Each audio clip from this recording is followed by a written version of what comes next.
Yes people, what is good? I am BA, back once again with another reaction in the Black Mirror series. This is it, we've already reached the final season. Well, so far at least. I don't believe Black Mirror's been cancelled, so I guess at some point there will be a season 7, and when it drops, if it does, I will react to it and add it to the playlist of Black Mirror reactions. I couldn't not do a 7th season if they make one. But yeah, let's hope season 6 kicks off with a bang. This is episode 1, Joan is awful. Let's check it out and see what it's saying to it. Strange, it's in the Netflix font. Is that any indication as to what this episode's gonna be about?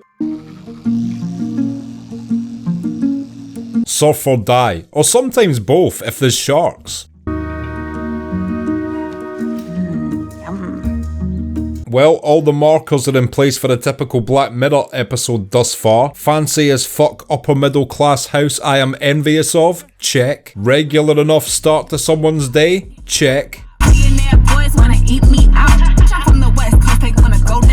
Notice she was only rapping along to the pussy eating lyrics. She's clearly a head fan. My sister from another mister. Give me 5. I need to psych up. That was a lot of shoulder movement for a pre-psych up ritual. Fucking imagine her shoulders when she's psyched up. You're letting me go? Okay. Shit, well if she spends all day firing people and then cheats with the guy who's in town, Joan is pretty awful. But she's not awful yet, and I'm not judging her. I'm sure this hasn't been an easy decision for them. Joan. And she's not even talking to her like a human, she's just saying robot shit that there's basically a script for. I invited you to the housewarming, Joan!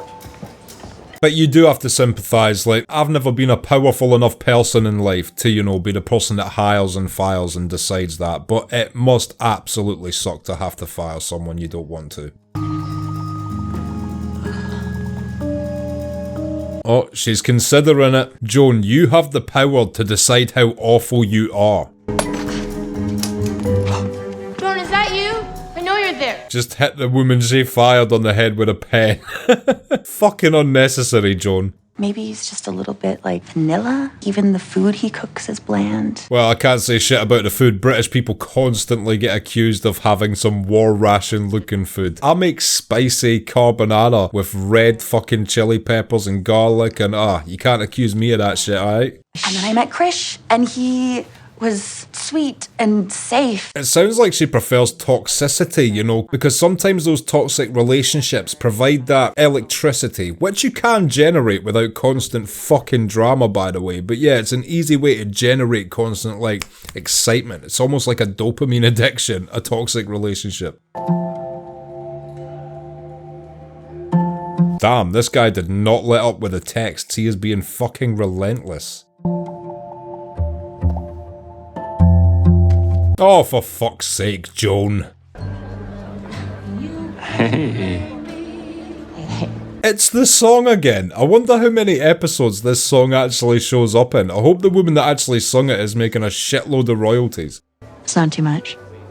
Phyllis at the salon kind of talked me into it. No, Phyllis at the salon was fucking way off on that one. Krish is good. Wow. You sound like you're really crazy about him. She knows why she's here. She can play coy all she wants. He knows why you're here as well. What you and I had was real. You know it. This guy seems like he is on the absolute hustle. I can't leave Krish. No, you can't leave. I'm probably way off on this, but just because the title, Joan is Awful, came up on Netflix, it makes me wonder if perhaps they are setting all this up around her and maybe filming it or some other weird shit. I'm probably so off with that guess, but I like to throw out an initial one right or wrong, so there you go. Secret program, like a Cheetos or something. Froggy's been drinking. It was a goodbye party. She seems to have such a chill life as well, and fair enough if she's unfulfilled sexually because she perceives the guy to be a bit vanilla. But first of all, she's the one that chose to go into a relationship with a guy, move in with a guy, etc. And second of all, if you want to make things more interesting in the bedroom, it's on you to spice it up. Oh, how about your tranquility? Okay, so I'm probably way off. It seems like this is where the text font is going to tie into it a bit more. Mr. Gacy. What about Jesus Christ, have we all been here? This is way too close to home, Black Mirror. I prefer the creepy technologies that are just round the corner rather than exactly what we do every day right now. Like your hair. And she's even called Joan. Okay. No fucking way. Just hit play. Come on. I don't even care how this has happened or what. I think this is great. I hope she has to watch back her own douchebaggery. And it's starting just like this episode actually started. The one hand reaching back to comfort her man in bed, who looks just like her real life boyfriend as well, by the way. Well, she uses the same toothpaste as you. Just weird. Yeah, this is really weird. And that is Salma Hayek, isn't it? This Joan is shady. Oh, this is brilliant. I love her having to face this head on. It's called Joan is Awful. It's got Salma Hayek in it. How the fuck has this actually happened in reality though? Did someone she used to work with make it? I'm so intrigued, but obviously I'm fucking clueless as to exactly what's going on so far. Don't raise your eyebrows at that, mate. You'll have a part in it. You can never take mine. End up on a dateline. Like, to everyone else, it will be quite weird. To Joan, it will be fucking insanity. Joan for that 10-15. Yeah, how would you genuinely react to this? I'm trying to think how I would react to this. I genuinely don't know what I'd do. Like, if you know in the comments what your first action would be and not some, like, witty comment, like, genuinely, if you were sitting there and that happened, what the fuck would you do? Would you go insane? Would you think, I need to call someone? Who do I call? What would you do? You see what she's like. Oh my god, she is cold. See, how is that not freaking them out? Jesus Christ. Oh my god. Salma Hayek's doing a good job as subtly overacting, if that makes sense. Maybe it's not Maybe it's not so fucking bad. I guess if you were the person, the first thing you would do is phone a lawyer and be like, yo, there's this thing, and it's definitely based on me. Can I sue? Everybody can see this? Can everybody that has Streamberry watch this? Yeah, it's kind of how streaming services work. It's a long story. Back in the day, there was VHS, right? And then, wait, that's too far ahead. So way back in the Old West, a fella realizes that if you were to rapidly switch between okay, never mind. I just always wanted to start a story with, you know, a fella back in the Old West. Very vanilla. Even his cooking is bland. Oh, wow. I mean, this isn't just a spoof of her day. This is literally a moment by moment reenactment of everything we've seen. Oh, Christ. You should be fucking happy with that selection, mate. That's knocked a good 30 years off you right there. So what did you say? Yeah, good cover story there, Joan. I said I can't live, Krish. Terrible time to walk back in, mate. I mean, spoiler alert. Sea of Tranquility. Oh, very excessive blows. Oh my god, this is gonna get insane. We're not getting a fucking show within a show within a fucking show, are we? We fucking are. Is that Kate Blanchett? I was gonna say, is that Kate Blanchett? It's a TV show. It's not real. I don't know what's going on, but none of that happened. Man, this is so weird. I hope there's like a interesting explanation for it and it's not just left a mystery, because something as abstract a concept as this, there needs to be an explanation behind it, I feel. Please don't leave me by myself. This is fucking insane. Please don't. And now let's think about it from his perspective. Again, if this was all of us, we were sitting there with our partners, and that fucking happened, what would you do? You would leave, wouldn't you? If it was like exactly accurate, you would leave. They're right about you, Joe. You're awful. A bit of dialogue we never got in real life there, but I appreciated it. Now I'm starting to think maybe this has like a Groundhog Day-ish premise. She's awful, and she's forced to face how awful she is in the day, and then she does a day being good, and then she's shown how good she was that day, and it changes her. The entire world just knows her most intimate details. Every single person she is walking past has seen this show. My lawyer's looking into it. Chris is so mad at me. He walked out last night. At least she contacted the lawyer. Again, that would have been my first move. It was Selma Hayek. The board wants you out.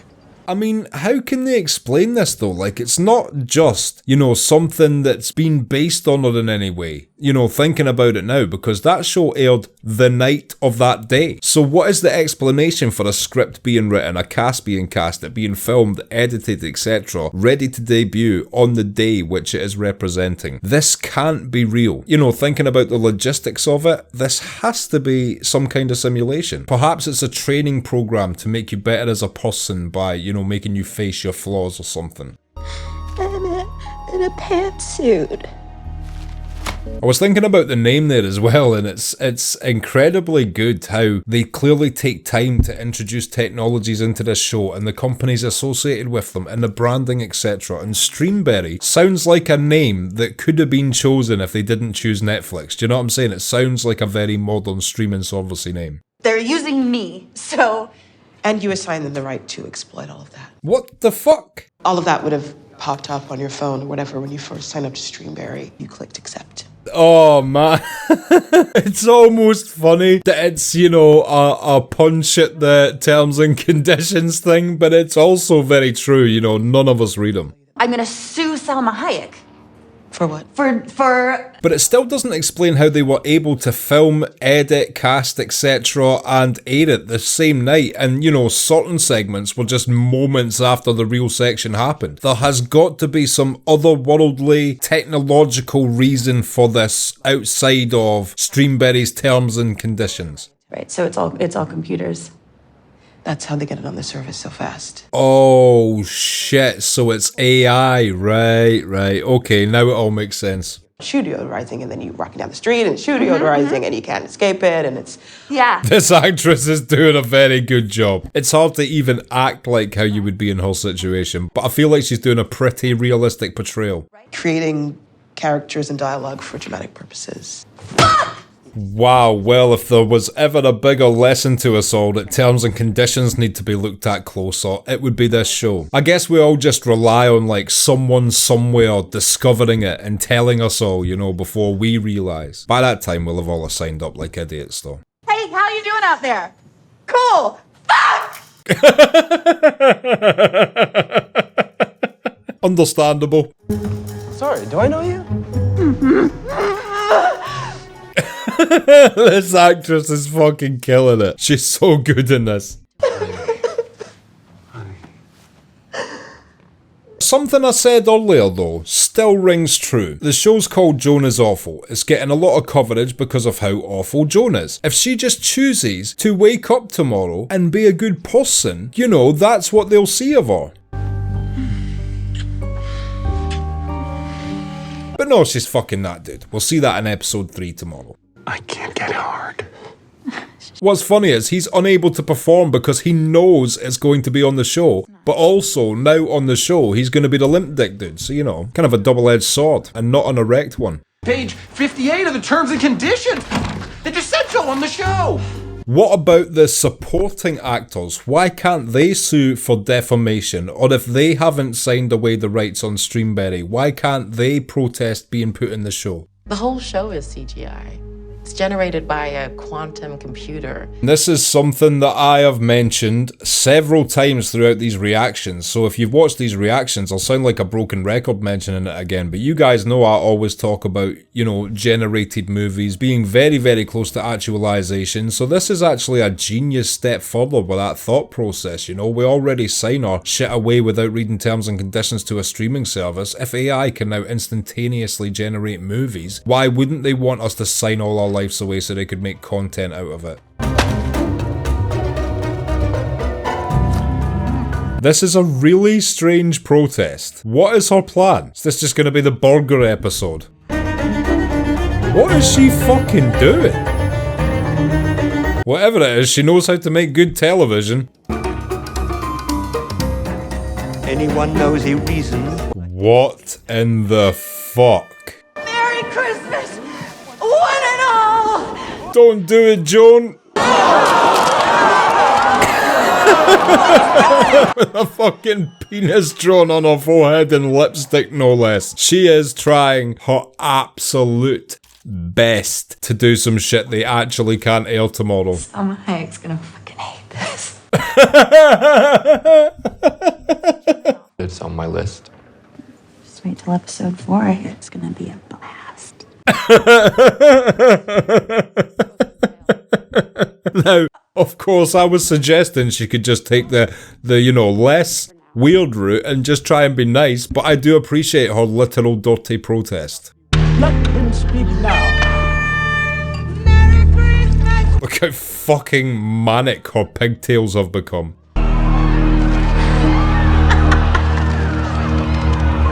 Is she starting to like it? Or just that she's getting to do this to the AI Salma Hayek? My grandmother Rosa was going to be a nun. She might die when she sees this. I think she'll give it 5 stars. That was an impressively large pile of shit. It was like the Triceratops from Jurassic Park 1. Seriously, that was good work. Up to, including, and beyond defecation. Again, this is all about not reading contract law, isn't it? Charlie Brooker must have got really burned once on a deal or something. Then I guess I'm just gonna have to settle for a huge lawsuit against them. I think I've got some bad news for you, Salma. You sold me out. You useless, overrated maggot. Shove it up your ass, and I hope that you get paper cuts in your hemorrhoid. You can just tell Salma Hayek was having so much fun in this role. What the fuck? Oh, this is going to be even weirder. Now they're both going to be on the same show. Who's going to play Salma Hayek? And is Salma Hayek still going to play Joan? Now it all makes sense. Look at all this shit. What's wrong with you, girl? Yeah, I mean, it was really unnecessary to do that to AI Salma Hayek. It wasn't even her acting as you. Took my life, they turned it into a CGI fucking drama. What's funny is, to my memory, the only thing the show actually altered for dramatic purposes was that her boyfriend called her awful as he drove off. I'm sorry that I shat in a church. I like this. Episode 5 is going to be a very reflective one. It's like when they're all hanging about in Winterfell before the long night. You can't stop this? I thought for once I was gonna have control over my own image. These guys are going to be able to bond over this. They've both been fucked over by their respective contracts. Well, a terms and conditions technically isn't a contract, but then it also technically is. 1/10 of what they're paying George Clooney. They're sticking his head on a Thomas the Tank Engine reboot. Well, that's why he's making more than you. He's getting to play the big T. You're shitty Joan, yeah? Maybe when you get some more illustrious roles, like the Lady Tank Engine, you'll make that big dough. Until then, choo-choo, Salma. Choo-choo. Taking 100 years of cinema and diminished it to an app. Yeah, no getting about that point. You know, these digital streaming services have killed the way traditional cinema was taken in, and there are pros and cons to that. Mostly pros, but the communal live feel of when a new movie dropped back in the day, it'll just never be recaptured nowadays. The only people that even recapture the vibe are fanboys and shit, and it's a bit different because, you know, fanboys are gonna go like that whether the thing's good or not, whereas back in the day when a big movie dropped and people went crazy, it's because it was legitimately an instant classic.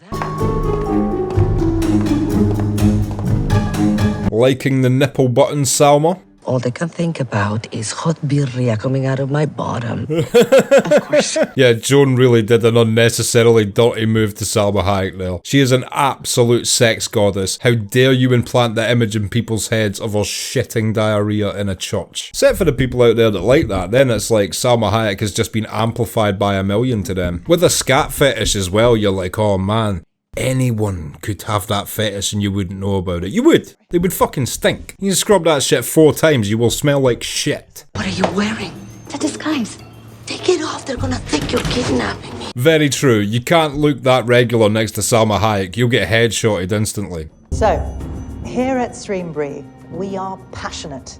Oh, I already hate this woman. Did I hear that right? Did she pronounce Streamberry? Streambury. I already know I want to dip this woman's face in liquid nitrogen then smash it off a counter. packaging and editing fully edited programs that would normally take months to make. What I don't get is, you wouldn't be happy as a company with this technology, because guess what? Technology only gets more cost efficient and smaller, and then, inevitably, it becomes accessible on a mass public level. Then everyone are making their own shows, your company goes bankrupt, you short-sighted dumb cunts. Created on the fly by our system, the most relatable content imaginable. They're really going all in with the is awful thing, aren't they? I mean, surely someone's just like, alright, nice, cool. Our subjects just didn't buy it. It didn't chime with their neurotic view of themselves. That is insane. What's fucked up is Black Mirror has been breaking my balls, and I'm not saying that lightly. They have been fucking killing me since series 4 with copyrights. You know, usually 7 seconds. Anything under 8 seconds is cool, right? Black Mirror started flagging 7-second clips, then 6-second clips, then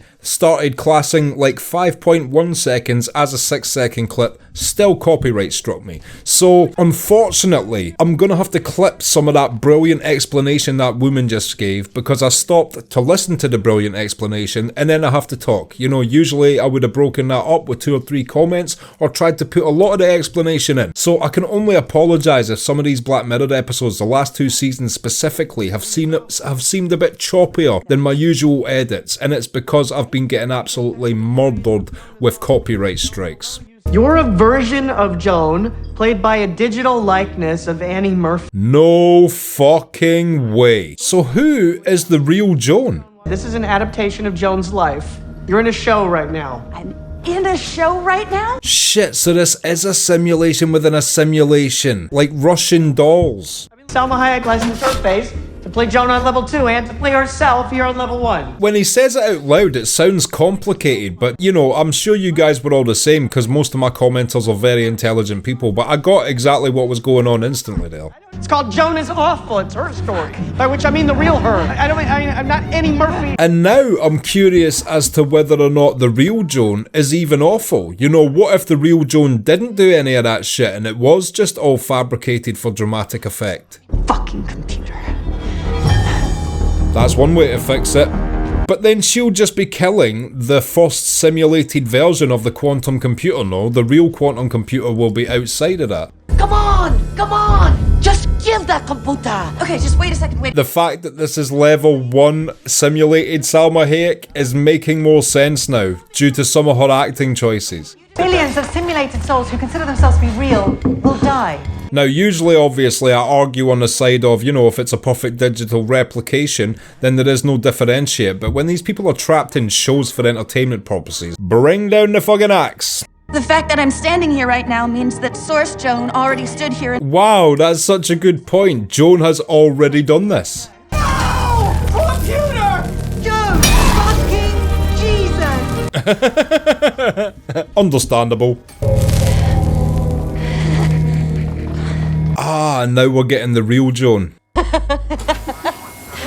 And she was Salma Hayek in the real version. Taking it slow, you know, and trying to make some time for myself. The real question is Joan really awful, or did the AI make up all the shit we hated her for? Do you feel like the main character in my own life? I try not to think like that. I don't like people you meet who clearly have main character syndrome. I don't see myself as lesser than people, but I certainly don't see myself as better than anyone. What would you put that in video games? That's not main character and it's not NPC. I'm like a decent side quest. Hi, Abby. How you doing? Good. Usual? And that's cool that they're friends in real life. Joan, it's you. How are you? I'm good. Alright, and they've got ankle tags because they're now criminals. Fuck it. 100% worth it for destroying the quantum computer. They didn't even get jail time. They're on ankle tags. That's fucking light work. And she fucking knocked out poor Jessie before she grabbed the hatchet. These two should have been looking at least 28 days for assault. Okay, and that was episode 1 of season 6 of Black Mirror. Joan is awful, and I will be back in just a minute with my thoughts on that. So, Joan is awful. What did I think of that? I absolutely love Black Mirror. It is currently 4:25 AM. I've done a long ass drive today, more than 150 miles, and I started this reaction feeling pretty tired, I'm not gonna lie. And it just woke me up so much with its instant mystery and intrigue, and then as it revealed what was going on, I was just gripped throughout this entire episode. Now, what makes this really clever in my eyes is a few things, and I'll try and get my thoughts in order so I explain this correctly. But first of all, you know, talking about what I talk about all the time, the fact that in the probably quite near future, art will become a completely individual experience because we will have access to computers that can instantaneously generate us movies, and we will be able to tell it the parameters. We'll be able to tell it if we want a sequel or remake, redo this film from this era but change the cast, you know, and it'll be infinite, unlimited, constant, personalised entertainment. Which sounds incredible until you realise that will completely kill the communal effect of entertainment and also just pop culture, and these are things that people around the world have connected on, you know, for such a long time. And I feel like in the future, when this does become a personalised experience, we'll already be past the beginning of the downfall at that point, I guess, but you know, it'll be moving toward that society when we're all just on beds with VR headsets on, fully immersed in one simulation or another, which will be the next step in entertainment after we're able to generate our own movies. So this is probably just before that sort of technology becomes available. And yeah, I always talk about this, but I talk about it, A, from a personalised experience, meaning us with our computers are able to do it, and B, I always talk about it from the perspective of them being able to just study how actors acted and then, you know, artificially implementing them with new acting performances based on how they previously acted. So keep that in mind. Personalised experience, exploiting and artificially generating actors. This did two opposite things than the way I usually think about it. First of all, it was not quite at the personalised experience level yet, which makes perfect sense because I guess the first computer that is capable of something like this probably would be just a bit too powerful to be, you know, instantaneously public access level. It probably would be done on some sort of computer like we see in this show, a very special one-off computer capable of doing such a thing. And then what happens? The inevitable, a company gets hold of the computer, but instead of just exploiting actors, it was genius. They exploited everyone else. You know, they took stories of people's personal lives and used it for entertainment. And you know, the terms and conditions thing was a small aspect to it, but it was hilarious because, you know, who the fuck looks at that shit? And technically companies could do this in the future if we're not careful. As artificial intelligence improves, right now YouTube could change their terms and conditions to say, oh, in the future we can use your voice to train AI voice machines and then use your voice. And would you still sign up to YouTube?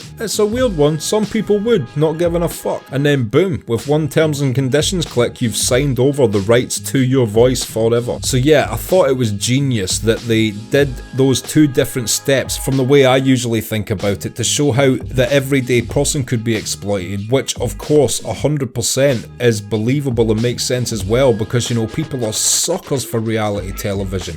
We thought it was going to be a fad when it first came out with Big Brother, and then you got your fucking singer shows like American Idol, Pop Idol, etc. And then they branched off into sort of variety performance talent shows, and then they went into the sort of more fraudulent reality shows like, you know, Debt Collectors Down Under and all these dumbass shows when you can clearly tell that it's actually just acting now, and it's just they're saving money by not getting proper cameras by calling it a reality show. So yeah, reality sells, so that fits perfectly into the way this story played out. And the other genius thing is, you know, I don't know if you guys know this about me, I'm not a like 100% believer, like, you know, how flat earthers are like creepily 100% flat earthers or whatever, but I am in the probability category that we are living in a simulated reality. And I do genuinely believe that's a probability. Definitely more likely than not is how I'd say it, and that is based on a lot of things I have read about the theory, and also people looking into string field theory equations, finding pieces of code which are scarily similar to codes we put into modern computers. There's a lot of strange evidence if you go down the rabbit hole of research and simulation theory. The main argument to us being one is that on the scale of 0 to infinity, are we more likely to be the reality that goes on to make the first non-distinguishable from reality simulation, or are we more likely to be one of the Russian dolls that will go on to create a simulation within a simulation? And that's a sum that has to be measured from 0 to, you know, potentially infinity, which makes it so unlikely for us to be base reality. We're far more likely to be one of the simulations. And I sort of toyed with the simulation thing early on in the episode when certain things were happening, but the way they actually explained it was kind of fucking genius, because again, it's something I talk about but done in a different way. I always talk about us going on to just technologically achieve a simulation, thus that simulation becomes a reality to them, etc. What this show did was, it creates a show which has to exist within the quantum computer in order to be displayed for the show, thus creating the Russian doll simulation within a simulation. And because watching the show is part of the show, every time they watch the show, that show creates a simulation because they have to be watching something. So yeah, it's the Russian doll simulation theory, but done in a completely unique way. So the fact that Charlie Brooker combined all of those elements made it so interesting as the layers were revealed, and genuinely made you, first of all, hate this woman, sympathise with her, after a while enjoy her performance and the way she just flipped it on her head like the church scene, and then only to find out that she is but one of the layers, and the real Joan, for all we know, might not have done any of this shit. Conceptually, and the way it played out, that was an absolutely brilliant beginning to season 6. If you've liked this video, click like, subscribe to the channel to see more videos like this, ring the bell to be notified as to when they drop. If there's anything you want to talk about, comment down below, and share this around to anyone you think might appreciate it or want to watch these reactions along with us. My Patreon link is down in the description. If you become a patron, you get access to my blog, you get access to these reactions I put on YouTube a month and a half in advance, and you also get access to full-length versions of everything I react to. So consider becoming a patron, it helps me and my channel out so much. And until next time, I have been BA, peace.